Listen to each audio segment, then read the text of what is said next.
بسم اللہ الرحمن الرحیم۔ السلام علیکم ورحمۃ اللہ وبرکاتہ۔ انگنت لاتعداد درود و سلام آقائے نامدار علیہ الصلوۃ والسلام اور آپ کی آل طہار پر۔ میں ہوں دا میسج ٹی وی سے خالد بخاری۔ ہم نے اپنے ناظرین کے ذوق کے مد نظر آن لائن کتاب کا سلسلہ شروع کر رکھا ہے۔ اسی سلسلے کو آگے بڑھاتے ہوئے ایک نئی ویڈیو رفت خیال کے نام سے۔ امید کرتا ہوں کہ ناظرین کو ہماری یہ کاوش پسند آئے گی، اور ان تمام احباب سے گزارش بھی کرتا ہوں جنہوں نے ابھی تک ہمارے چینل کو سبسکرائب نہیں کیا، وہ ہمارے چینل کو سبسکرائب کر لیں، ساتھ میں بیل آئیکن دبا لیں تاکہ ہر آنے والی لیٹسٹ ویڈیو ان کو بر وقت مل سکے۔ ویڈیو کو لائک کیجیے گا، شیئر کیجیے گا اور کمنٹس باکس میں اپنے کمنٹس لازمی دیجیے گا۔ بلا تمہید بلا تاخیر آج کی ویڈیو شروع کرتے ہیں۔ رفت خیال پستی حیات میں پیدا نہیں ہو سکتی۔ پاکیزگی افکار کے لیے پاکیزگی کردار کا ہونا لازمی ہے۔ حسن خیال کسی کوشش کا نام نہیں، کسی جستجو کا مقام نہیں، محض تمنائے تخیل یا اصول تخیل کا ذریعہ نہیں۔ عرفہ خیال عنایت سے ہے، عطا سے ہے، فضل ہے، اور یہ عطا گنہگار اور خطاکار کے لیے قطن نہیں۔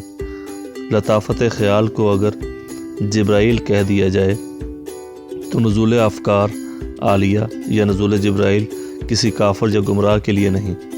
جبرائیل علیہ السلام ماننے والوں اور مقدس نفوس کو دولت افکار کے خزانے مہیا کرتا ہے۔ ناپاک زندگی پاکیزہ خیال سے محروم رہتی ہے۔ رفت خیال کو جاننے سے پہلے یہ دیکھنا چاہیے کہ پستی حیات کیا ہے، وہ کون سا انداز حیات ہے جس کے نصیب میں تخیل کی بلندی یا رفت خیال نہیں ہے۔ لالچ یا لوبھ انسان کی زندگی کو پست کر دیتا ہے۔ اشیاء کا اصول، مال کی تمنا، مرتبوں کی حسرت انسان کو اور انسان کے باطن کو صحرا کی ویرانیاں عطا کرتے ہیں۔ لالچ زدہ دل ہمیشہ خوف زدہ رہے گا۔ خوف کبھی بلند پرواز نہیں ہو سکتا۔ لالچ ظاہر کی زندگی پر زور دیتا ہے اور خیال باطن کا عروج ہے۔ لالچ انسان کے نصیب میں باطن آشنائی نہیں ہوتی۔ اشیاء کا اصول، اشیاء کی محبت، اشیاء کی نمائش، اشیاء کا غرور فنا کے دیس کی باتیں ہیں، اور بلند افکار یا بلندی نگاہ بقائے کی بستی کے نشانات ہیں۔ فنا فنا ہے، بقا بقا، یعنی خیال کی بلندی بقا کی دنیا، اور بقا کا سفر اس وقت تک ناممکن ہے جب تک فنا اور فنا کی محبت سے نجات نہ حاصل کر لی جائے۔ جب انسانوں کا گھر سامان سے بھرا ہوا ہو، دل تمناؤں سے بھرا ہوا ہو، پیٹ خوراک سے بھرا ہوا ہو، تو ایسی حالت میں ذہن کا خالی ہونا لازمی ہے۔ پیسہ گننے والا خیال کی بلندیوں کو کیا جانے؟ بلند خیال انسان اشیاء کے اصول اور اپنے اصول پر غرور سے آزاد ہوتا ہے۔ وہ جانتا ہے کہ اگر مکان اپنے مکینوں کی پہچان ہے تو مکین مر چکے ہیں، ان کا ہونا نہ ہونے کے برابر ہے۔ ان کا اپنا مکان ان کے اپنے آپ سے زیادہ اہم ہے، ان کا حاصل ان کی اپنی زندگی سے زیادہ ضروری ہے۔ بس یہی رکاوٹ ہے بلند خیالی میں۔ بلند خیال انسان اپنے مکان کی خود پہچان ہے۔ وہ جہاں بھی رہے گا وہ جگہ اس کے دم سے پہچانی جائے گی۔ بلند خیال مکین اپنے مکان کی خود ہی زینت ہے۔ اسے کسی اور شے کی ضرورت نہیں جس سے مکان کو سجایا جائے۔ اس نے اپنے مکان کو اپنی ذات سے عزت بخشی اور اپنے آپ کو بلند خیال سے معزز کیا۔ وہ اس دنیا میں رہتے ہوئے کسی اور دنیا میں آباد رہتا ہے۔ پست خیال انسان اپنے وجود کو پالتا ہے، اور بلند خیال انسان اپنے وجود کو اجالتا ہے۔ وہ خود سوز دام کے سفر پر رہتا ہے۔ پست خیال انسان آکاش بیل کی طرح خود کو پھیلتا اور دوسروں کو پھیلنے سے روکتا ہے۔ وہ دوسروں کو ان کے حقوق سے محروم کر کے اپنے نفس کی تسکین چاہتا ہے۔ بلند خیال انسان شمع کی طرح جلتا ہے اور روشنی دیتا ہے، جلتا ہے، روشن رہتا ہے۔ بلند خیالی روشنی ہے، وہ روشن رہتا ہے، روشن کرتا ہے، اور پھر اپنے اصل کی طرف یعنی نور کی طرف رجوع کر جاتا ہے۔ اس کی زندگی دوسروں کے لیے اور دوسروں کے دکھ اپنے لیے۔ وہ بلند خیال ہے۔ پست خیال کو ہم خیال بنانا اس کا دین ہے، اس کا مذہب ہے، اس کا منصب ہے۔ ہر پست خیال خود غرض ہوتا ہے، ہر بلند خیال بے غرض۔ بہرحال اصول اور وصول کی تمنا انسان کو پستی میں جکڑ دیتی ہے۔ پس انسان سے اگر اللہ پوچھے کہ تم کو بہشت میں بھیجوں یا دوزخ میں، تو فوراً کہہ اٹھے گا جناب جہاں 2 پیسے کا فائدہ ہو وہیں بھیج دو۔ فائدہ پست انسان کا پسندیدہ شغل ہے، وہ ہر بات میں فائدہ تلاش کرتا ہے، ہر کام میں فائدہ، وہ فائدے حاصل کرتا رہتا ہے اور زندگی ضائع۔ فوری فائدہ اس کو اصل فائدے سے متعارف ہی نہیں ہونے دیتا۔ اصل فائدہ زندگی آسان ہو، سادہ ہو، پرسکون ہو، اندیشوں سے آزاد ہو، دشمنوں سے نجات ہو، زندگی بھی آسان ہو اور موت بھی آسان، یہ زندگی بھی آسان اور وہ زندگی بھی آسان۔ پستی یہ افکار ماں بعد کو فراموش کر دیتی ہے۔ انسان اپنا مستقبل محفوظ کرنا چاہتا ہے، لیکن مستقبل قریب یعنی اپنے ہونے تک کا مستقبل، حالانکہ اس کا مستقبل، اس کا قریب کا مستقبل، اس کا ماں بعد قریب کا ماں بعد اس کی اولاد بھی ہے۔ اولاد بھی انسان کا ماں بعد ہے، قریب کا ماں بعد۔ بلند خیال انسان اپنے اس ماں بعد پر بھی توجہ دیتے ہیں۔ یہ درست ہے کہ بلند خیال یا بلندی خیال یا رفت خیال وراثت نہیں چھوڑتا، لیکن بلند فکری کا اصل نقطہ اصلاح فکر ہے۔ سابق خیال اپنی اولاد سے مقابلہ نہیں کرتا، اصول اشیاء کا مقابلہ۔ وہ اپنی اولاد کو دعوت نگاہ دیتا ہے، دعوت خیال دیتا ہے، اولاد کو اس کی فطری صلاحیتوں کو بیدار کرنے میں مدد دیتا ہے۔ اگر بیٹا باپ کی فکر، باپ کے تخیل اور باپ کے حسن خیال کا شاہد نہ ہو تو دونوں کا ماں باپ خطرے میں ہے، لیکن ایک استثناء کے ساتھ۔ اگر باپ نوح ہو تو بیٹا باپ کے حسن خیال سے محروم بیٹا طوفان کی نظر ہوگا، باپ کی دعا اسے بچا نہیں سکتی۔ اگر بیٹا ابراہیم ہو تو اپنے حسن خیال کے وثوق سے باپ کو دعوت دے اور انکار کی صورت میں صنم خانہ ازاری تباہ و برباد ہو جائے۔ بہرحال حسن خیال، دعوت خیال اور یہ دعوت محبت اور ہمدردی سے دی جاتی ہے۔ لوگوں کو آنے والے زمانوں کی طرف اشارے کیے جاتے ہیں، گزرے ہوئے زمانے دہرا کر سنائے جاتے ہیں۔ لوگوں کو ہوس پرستی اور ذات پرستی یعنی خود پرستی کے خوفناک نتائج سے آگاہ کرنا بلند نظری کا مطمع نظر ہوتا ہے۔ غیروں کو محبت سے دعوت دی جاتی ہے، اپنوں کو صرف اطلاع ہی کافی ہے، اور اگر اپنے قبول نہ کریں تو اپنے کیسے، اپنے جدا کر دیے جاتے ہیں۔ بہرحال بلند خیالی کی بات ہو رہی ہے۔ بلند خیالی کی وضاحت کیا ہے؟ وہ کیا شے ہے جسے بلند خیالی کہا جا سکتا ہے؟ کیا بلند خیالی یہ ہے کہ زمین پر بیٹھ کر آسمان کی باتیں سوچی جائیں؟ نہیں، قطعاً نہیں، بلکہ اس کے برعکس بلند خیالی یہ ہے کہ زمین پر بیٹھ کر یہ نہ بھولنا کہ ہم زمین پر بیٹھے ہیں، اور زمین پر بیٹھنے والے خواہ کتنا ہی اکڑ اکڑ کر چلیں آخر زمین کے اندر سما جاتے ہیں۔ مطلب یہ نہیں کہ ہم زمین پر چلنا چھوڑ دیں اس لیے کہ اس کے اندر سما جانا ہے، نہیں، قطعاً نہیں۔ صاحبان خیال اپنے اعمال کا خیال رکھتے ہیں، وہ اتنا بوجھ اٹھاتے ہیں جس سے سفر آسان رہے۔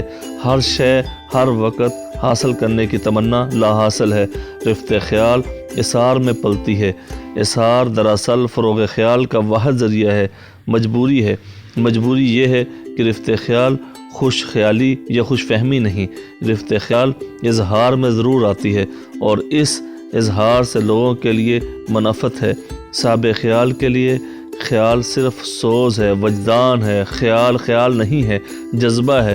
سورج کے پاس دنیا کے لیے روشنی ہے، اپنے لیے آگ، الاؤ، تپش، سوز، جلنا اور مسلسل جلنا۔ تو مجبوری یہ ہے کہ اگر انسان بخیل ہو تو اسے رفت خیال کیسے مل سکتی ہے؟ اسے سورج کون بنائے گا جو روشنی دینے سے انکار کرے؟ مزاج میں سخاوت اور اثار نہ ہو تو کبھی رفت خیال نہیں مل سکتی۔ رفت خیال اپنے پاس رہے تو خیال ہی نہیں رہتا، اپنا خیال دینے سے اپنا کہلاتا ہے۔ مجبوری یہ ہے کہ زندگی کے تمام اثاثوں میں، تمام خوبیوں میں، تمام حاصل میں سب سے قیمتی، سب سے اعلیٰ شے حسن خیال ہے۔ جو شخص کسی کو اپنا مال جو خیال کے مقابلے میں کم تر اثاثہ ہے نہیں دے سکتا، وہ کسی کو بلند خیالی کیسے دے سکتا ہے؟ اور بلند خیالی نہ دینے والا بلندی خیال نہیں رکھ سکتا، یعنی جس کے مجاز میں دنیا ہی دینا ہی نہیں، اس کے نصیب میں بلند خیالی نہیں۔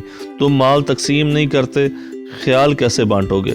یہی مجبوری ہے، اور اس کا علاج یہ ہے کہ اپنے حاصل کو تقسیم کرو، اپنے حال میں شریک کرو، اپنے آپ کو دوسروں کے لیے سمجھ لو، یعنی جو تم نے دیا وہ تمہاری بلندی، جو تم لیتے ہو جمع کرتے ہو، جس کا اپنی ذات تک استعمال کرتے ہو، جس پر مغرور ہو، جس حاصل سے لوگوں کو افسردہ کرتے ہو، جس مرتبے سے انہیں ڈراتے ہو، جس علم کے ذریعے لوگوں کو پریشان کرتے ہو، سب خود غرضی ہے، سب پست خیالی ہے، کیونکہ بلند خیالی اعصار ہے، روشنی دینا اور آگ میں جلنا۔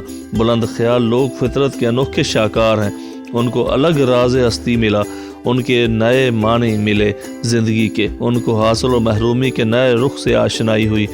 بلند خیال کامیابی اور ناکامی کے مفہوم، حقیقی مفہوم سے آشنا ہوتے ہیں۔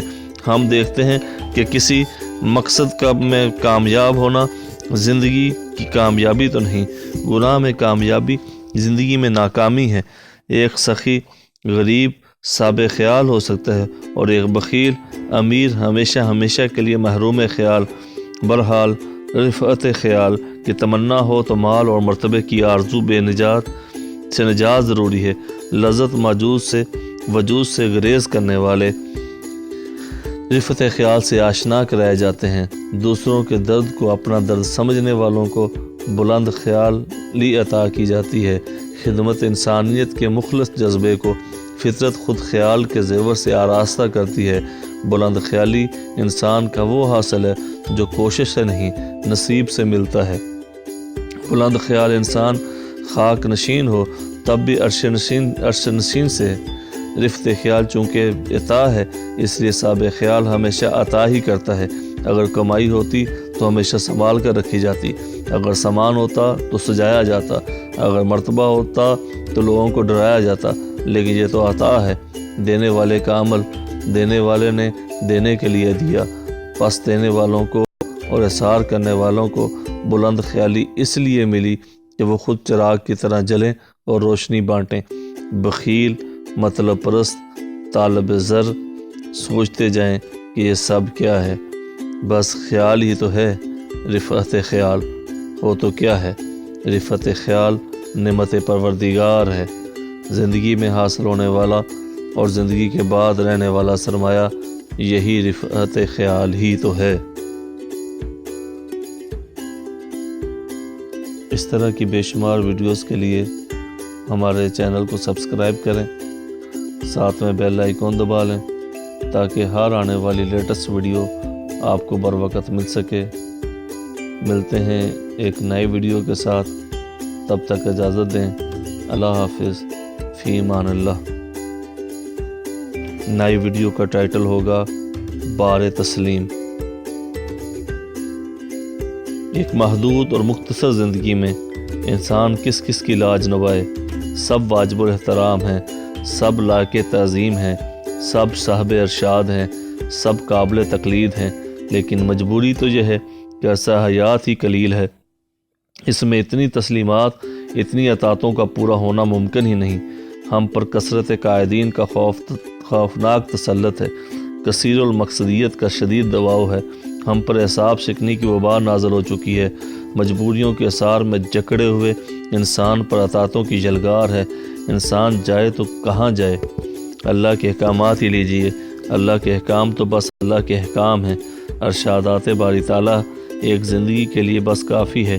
اوامر نواہی کا سلسلہ ہائے روز و شب سب سے زیادہ ہے، اور زندگی ہے کہ گردش روزگار کی چکی میں ہے۔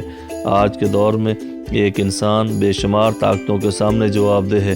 وہ کرتے تو کیا کرے، وہ کرے تو کیا کرے؟ اپنی اصلاح کی طرف توجہ کرے، اپنے باطن کے سیاہیوں کو دور کرے، اپنے پیٹ کی آگ کو بجھائے، اپنی پیشانی کو سجدوں سے سرفراز کرے، اپنی راتوں کو قیام اور رکوع اور سجود کی دولت سے مالا مال کرے۔ اگر کسی طریقے سے ایسا کر ہی لے تو اسے رموز مملکت سے آشنائی کیسے ہو؟ درویش سربراہ بالعموم مخلوق کو خالق کے حوالے کر کے اپنی عاقبت کو روشن کرتے رہتے ہیں۔ اللہ والے اکثر مخلوق سے ایسے بے نیاز سے ہو جاتے ہیں جیسے خدا نہ کرے وہ مخلوق کے خالق ہوں۔ بے نیازی خالق ہی کو زیب دیتی ہے، کیونکہ وہ کسی کے آگے جواب دہ نہیں۔ سربراہ بے نیاز ہو جائیں تو انہیں غافل سربراہ کہا جاتا ہے۔ غافل سلطان رایا پر ایک ازمائش کی گھڑی ہوتا ہے۔ مشکل تو یہ ہے کہ خدا کو راضی کرنا الگ بات ہے اور مخلوق کو راضی کرنا اور شے ہے۔ دونوں کو بیک وقت راضی رکھنا بہت مشکل ہے۔ جب تک حالات یکساں نہ ہوں تسلیم یکساں نہیں ہو سکتی۔ تسلیم یکساں نہ ہو تو سلوک یکساں نہ ہوگا، اور سلوک یکساں نہ ہو تو سب کا راضی ہونا ناممکن ہے۔ نیک سربراہوں کا پریشان ہونا فطری بات ہے۔ اللہ کے احکام کی اطاعت میں پورا اترنے کے لیے پوری زندگی بھی کافی نہیں۔ اللہ کی اطاعت کے ساتھ ساتھ اللہ کے حبیب صلی اللہ علیہ وآلہ وسلم کی اطاعت بھی لازمی ہے۔ آپ کا ہر عمل سنت ہے اور اس کی پیروی لازم ہے۔ ہم آپ صلی اللہ علیہ وآلہ وسلم کے اقوال و احادیث یاد کر کے اطاعت کا فرض ادا کرتے ہیں، اور آپ صلی اللہ علیہ وآلہ وسلم کا عمل، اگر آپ صلی اللہ علیہ وآلہ وسلم کے اعمال کی اطاعت کریں تو کوئی انسان پابند والے لباس سے زیادہ بہتر لباس زیبتن نہ کرے۔ آپ صلی اللہ علیہ وآلہ وسلم سلطان السلاطین ہیں، اور آپ صلی اللہ علیہ وآلہ وسلم کی زندگی معمولی انسان سے بھی زیادہ معمولی۔ اللہ اور اللہ کے فرشتے آپ صلی اللہ علیہ وآلہ وسلم پر درود بھیجتے ہیں، اور آپ صلی اللہ علیہ وآلہ وسلم فاقے سے گزر رہے ہوتے ہیں۔ آپ صلی اللہ علیہ وآلہ وسلم نے تمام زندگی کسی انسان سے ذاتی انتقام نہیں لیا۔ آپ صلی اللہ علیہ وآلہ وسلم اطاعت کو جزء ایمان سمجھتے ہیں، اور ہم آپ صلی اللہ علیہ وآلہ وسلم کا اطاعت کا حق ادا نہیں کر سکتے۔ ہماری مختصر زندگی میں آپ صلی اللہ علیہ وآلہ وسلم کی سیرت طیبہ کا علم حاصل کرنا بھی آسان نہیں۔ آپ صلی اللہ علیہ وآلہ وسلم کی احادیث مبارکہ کا علم حاصل کرنا ہمارا ایمان ہے، لیکن ہمارے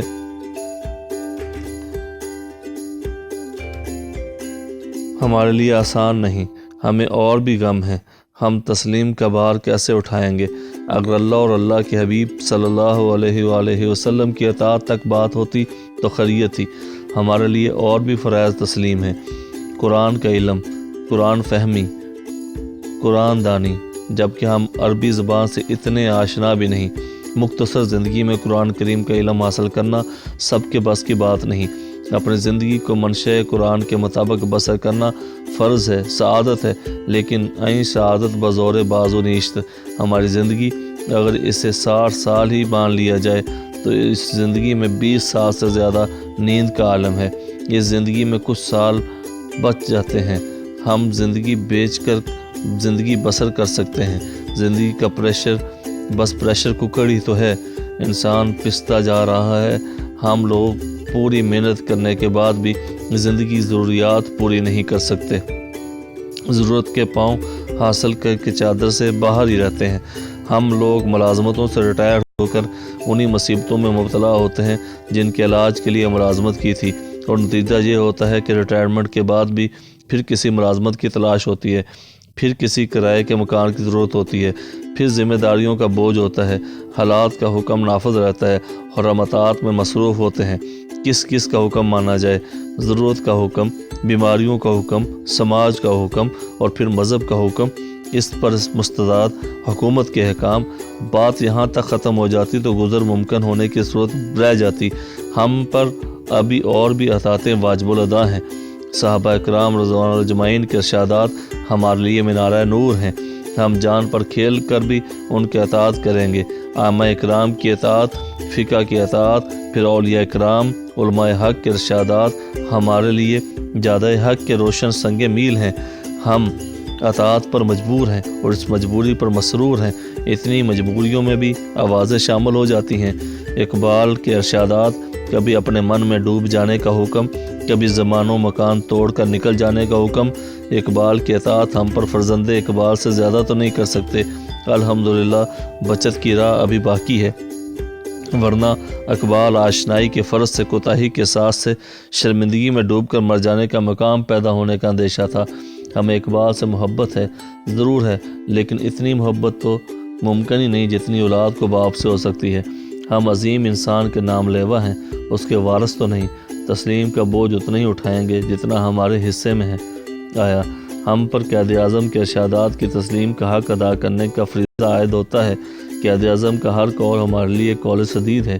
قائد اعظم کی زندگی بھی ہمارے لیے ایک عملی نمونہ ہے، اس کا اسلامی تشخص بھی ہمارے لیے نمونہ ہے۔ جتنا اسلامی عمل قائد اعظم اور اقبال کے پاس تھا بس اتنا ہی اسلامی عمل ہمیں منظور ہے، لیکن ہمارے علماء اتنے عمل سے راضی نہیں ہوتے۔ سوال یہاں سے شروع ہوتا ہے کہ ایک زندگی ہم کس کس کی زندگی کو نمونہ مانیں، ایک دماغ سے کس کس کی بات کو قول فیصل مانیں، اور ایک دل سے کس کس سے محبت کریں۔ ہمارے لیے تسلیم کا بار گراں ہے۔ اگر ہم اللہ کے محبوب صلی اللہ علیہ وآلہ وسلم کی اطاعت ہی میں اپنے لیے فرض سمجھ لیں تو بھی کسی اور کا بھی کچھ بھی فرمایا ہوا ہمارے لیے قابل تقلید کیوں ہوا کرے، کوئی جو بھی ہو، ابن مریم ہی صحیح، ہم ٹھہرے غلامان رسول صلی اللہ علیہ وآلہ وسلم، ہم پر کوئی اور اطاعت مسلط ہو تو کیوں ہو۔ ہمارا یہ سوال ہے مفکرین اسلام کی خدمت میں۔ اسی طرح کی بے شمار ویڈیوز کے لیے ہمارے چینل کو سبسکرائب کریں، ساتھ میں بیل آئیکن دبا لیں تاکہ ہر آنے والی لیٹسٹ ویڈیو آپ کو بر وقت مل سکے۔ میں ان تمام احباب کا شکر گزار ہوں جو ہمیں اپنی قیمتی آراء سے مستفید فرماتے ہیں۔ ویڈیوز کو مزید بہتر بنانے کے لیے اپنے قیمتی آراء کمنٹس باکس میں لازمی لکھیے گا۔ ملتے ہیں ایک نئی ویڈیو کے ساتھ، تب تک اجازت دیں۔ اللہ حافظ، اللہ نگہبان، فی امان اللہ۔